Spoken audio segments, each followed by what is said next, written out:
Thought it might be fun to take you guys on a private tour of my entire Spotify library. I've been using Spotify, not that I think it's necessarily better than any of the other streamers out there. All of the alternatives are a little bit shady and nobody pays the artists, so please support the artists you love directly. That being said, I want to take you guys on a tour of this because I've been using Spotify Premium since 2015.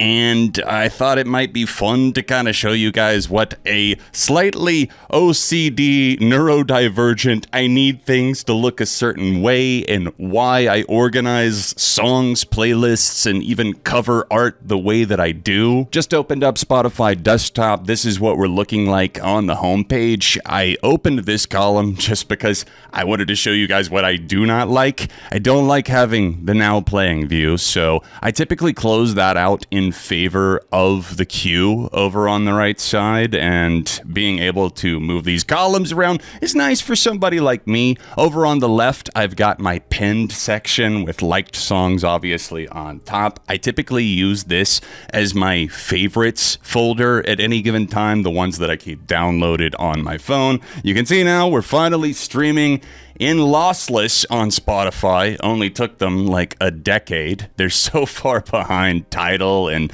even Apple Music, and it's still not like the most amazing thing out there, but I'm also not an audiophile, so I wouldn't be the one to go to for an expert opinion on that. I like to keep these pinned up top for easy access because any given year, my favorite songs mix that I make each year that I keep running and adding to throughout the year. Right now I've got about 100 songs in 2026, but you can see for really any given year, I do keep up with a playlist with hundreds of songs added in each of these playlists dating all the way back to 2010. Yes, I'm pretty anal about these things.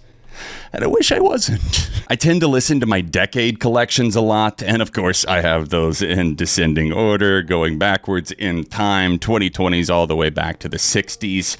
Again, these are things that I take a certain pride in, I guess you could say, just because I do spend time like selecting like cover art that I think might be relevant to the decade or the mood, and also things that I enjoy as well. It's just the way that I have fun, you know, kind of expressing the playlists, giving them a little bit of personality. And for my decades playlists, I went with all entirely women in horror. You're seeing the theme here already as we circle back to the 90s, Silence of the Lambs. You just saw Jennifer's Body.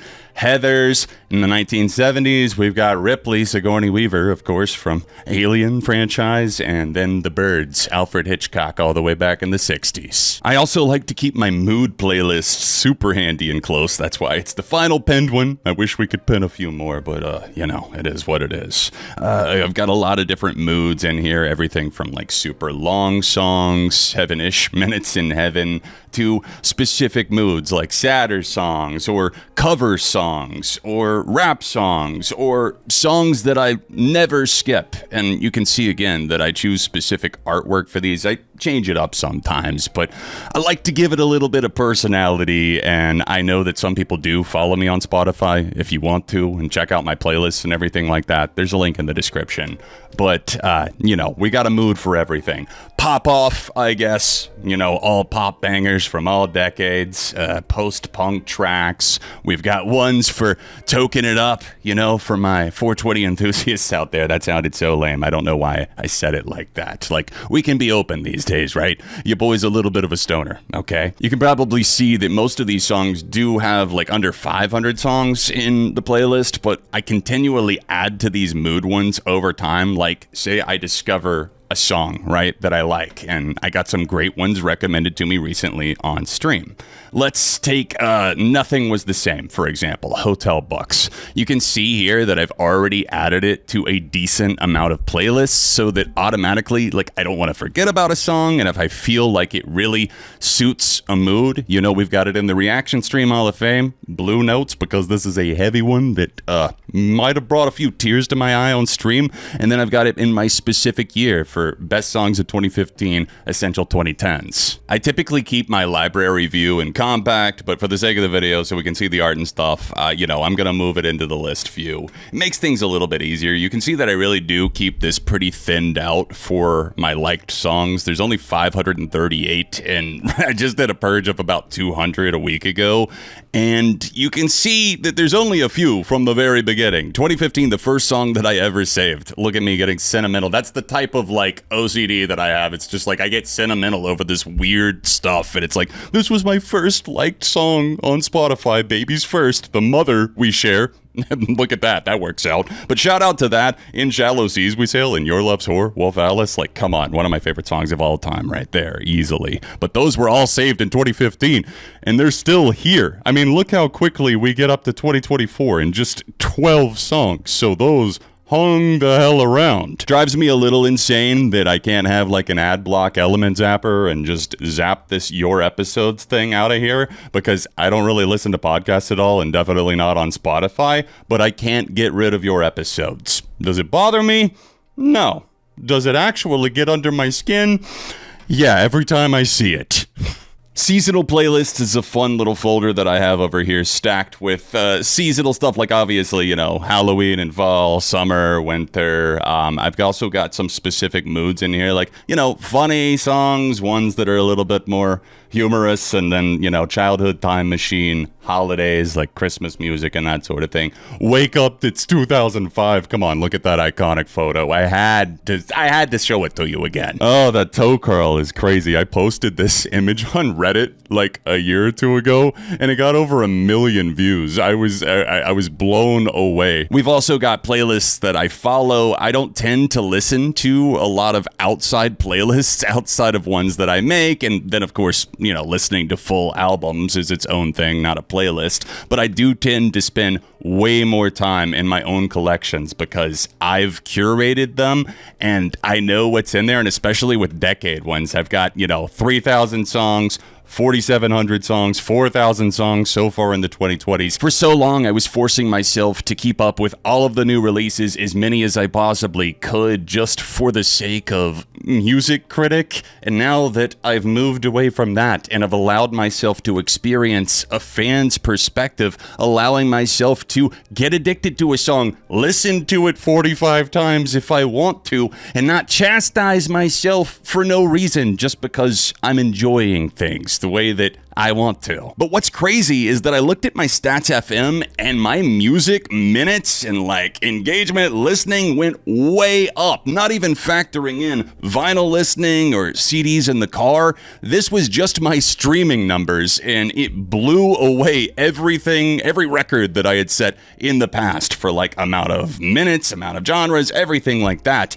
And that's when I put the rule of you have to listen to the albums, you gotta listen to it in order, when I kind of threw that out the window. It's really been so healthy to get away from that mindset. I just really want to be known more as a music fan rather than a music critic. And I've said that a few other times already. I guess I'm just reiterating the message for people who might be rediscovering my content. It's been a while since I've been online, but allowing myself to channel more vulnerable, raw reactions and listens to albums and sharing those experiences.